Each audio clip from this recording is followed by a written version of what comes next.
My name is Jane Anderson. I'm a casting director. Well, I do comedy. I've comedy and drama. I've done a lot of kids TV in the last few years, but I've done features, drama features, comedy features, shorts. It's screen basically. I do screen casting. I've never done VFX. When you get a script, you know you like it because when you start reading it, you start seeing actors. You start literally casting it as you read the script. So I think generally when you start a project, you have your initial thoughts. But then what I tend to always do is go and look at, I've got loads and loads and loads and loads and loads of lists. So I go and look at my lists of people I've met before, people I've seen in shows. If it's a specific type of actor, I'll look at a list if they cover that. Then I will get suggestions in from agents and then I'll go forward. So yes, you might have initial thoughts, but it's not necessarily that you've got specific people, you only have specific people in mind, if that makes sense. I mean, I know there are people I've worked with who just have this amazing recall, but I think one of the best bits of advice I was given, because I worked with Di Carling, I always say I did the Di Carling School of Casting. I was like her second assistant. One of the things that she used to say was at the time, was to look at Radio Times magazines, because they used to list the cast lists. So that when you're watching a TV show, you could go, okay, well I like that person, and you make a little note in a notepad so that you're constantly updating your database so that you always refer back to it when you're thinking about casting. So taking that idea, I then went further and I've got loads of lists on Spotlight where I always reference, but I think we all do it. Because if you are doing lots of projects and you're meeting lots of people, you might forget, so you can always go back and reference. Haha! I think there is a misunderstanding of a lot of people thinking that we make the final decisions. We may inform it, we may fight for someone to get a role, but generally that decision, and more is made by the exec producer, especially in TV, it's made by the exec producers. We, the team, so I say like casting director, producer, director, sometimes writers, will put forward our shortlist of who we like for the role. It might be 2 people, it might be 3, and then we get a sign off from the exec. They may choose their favourite performer list, or they might sign off the one person that we put forward. So generally they're the ones making the final decision, and I know sometimes people are obviously frustrated about representation of different actors, and casting directors get blamed for that a lot, but actually and if we're doing our job correctly, we are bringing in people from all walks of life. I did do school plays, but I had no desire, and I was pretty decent. So, did a fabulous Lady Capulet. I didn't have the desire to do it, but I understood performance, and doing performance photography and working in production, I understood the process. But I think you don't necessarily have to have been a performer. I think you just need to, one, have a good instinct, have good creativity, because it is ideas at the end of the day. And also just, well, for me, what works for me is the creative side, the research side in a sense, and the math side, because you've got to do deals, and you've got to do, we're negotiating with agents on deals, and we're working out schedules and what gets paid here and what usage fees get put on top of things. So I think, and also be organised, because there's a lot of organisations. So all of those attributes can be fed into the role, and everything else you work on, you learn on the job. If you've got a performance background, obviously it can help, but it's not a necessity.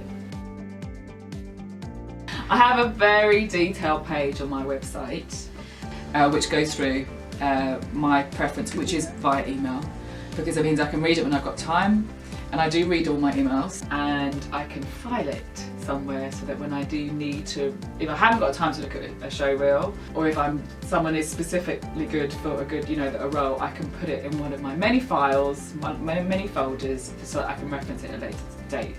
If someone rings on the phone, you could be in the middle of doing a deal, you could be really busy setting up a session, it's never particularly that convenient. If you've never sent one, then that's fine. I think if you sent one before and you're just sending the same email again to say, just introducing myself, we're going to remember. We'll remember, because part of our job is to remember names and faces, right? So if you've got a new headshot yet, of course, send an email.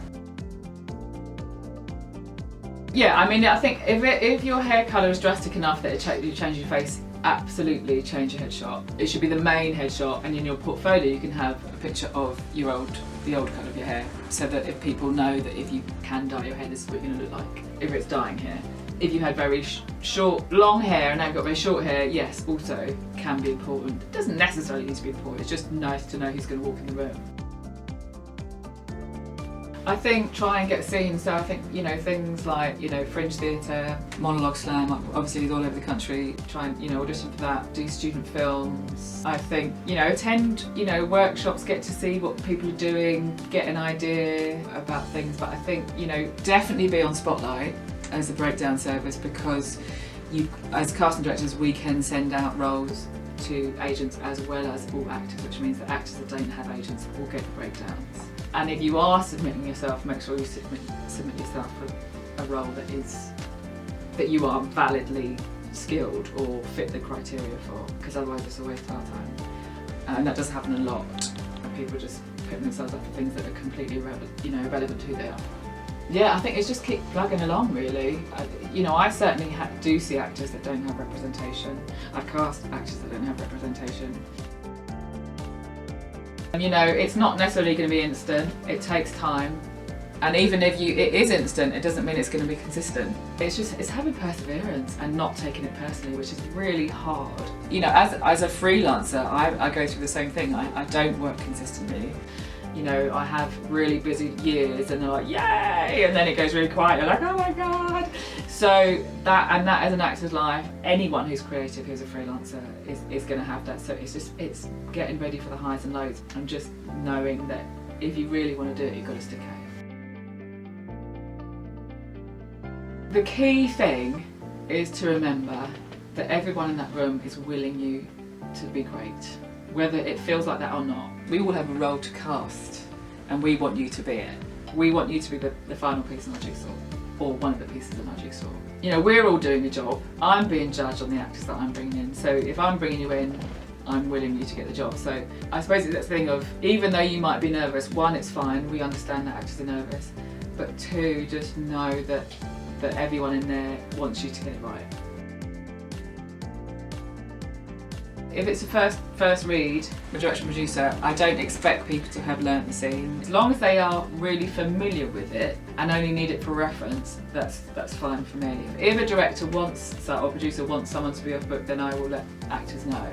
I always try and give people as much time as possible, you know, at least 4 days before audition, so that they have time to prep, so they are feeling confident with the scenes and the character. I think the worst thing is when people don't have much time to prep, and then it's like, you know, and there's this pressure to have learned it, and you know, people have lines and you don't necessarily have the time to do it. And some people are really good at learning lines and it's fine. Some people need to have learned lines because they're dyslexic and therefore they need to not have the paper in their hand. But you know, I think it's always, you can always ask. If you've got an agent, get the agent to ask if you need to be off book, so you know before you go in the room. I have worked with directors who have said they don't like actors to have learnt the lines because so often they get locked in the performance. They would rather them to be familiar with it so they can play with it more. So it really, there isn't, I don't think there's a rule. I think when it comes to recall though, absolutely be off book. Whether it feels right or wrong, go with it. Because sometimes directors are giving you notes because they want to see how you listen and how you change your performance. Sometimes they're just trying something out because there's something in you, in the way that you're performing something, that they think, well actually maybe if I try it like this, then maybe I could get, you know, I've never seen this character like this before, but what if I do this and see what happens? Sometimes it might feel completely wrong, but there's a reason why the director is asking you to do that note. So always follow what the director or producer or casting director, whoever's giving you the note, whatever they're giving you, follow it, because they're going to be the people on set, or even on stage. They're the ones making the decisions about what they want from the performance. So I think they want to know that you listen, observe and change your performance, because on set, if they're tight on time and you're not listening to their notes and following what the script says, they're not going to get their shot. Generally, we say, do you want to have a moment? Let them go outside, get a breather, cup of tea, outside for a cigarette if they're an adult. Not a child, obviously. And then, you know, and just say, do you want to have another go? You know, just clear your head, come back in.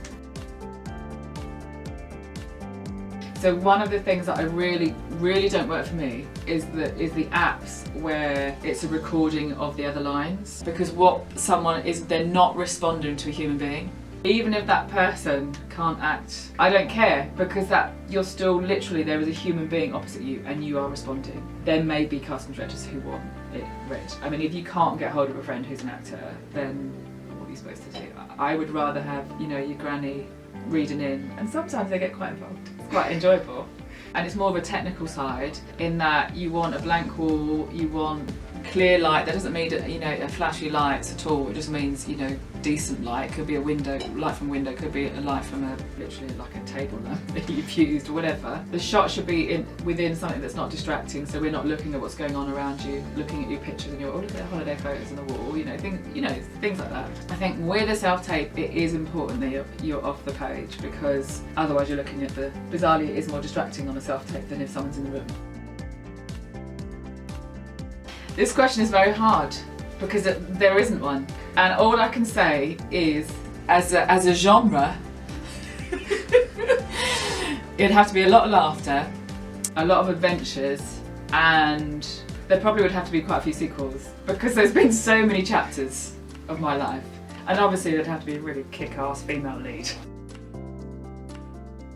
You can find me at janeandersoncasting.com. You have been watching Ignite Insights.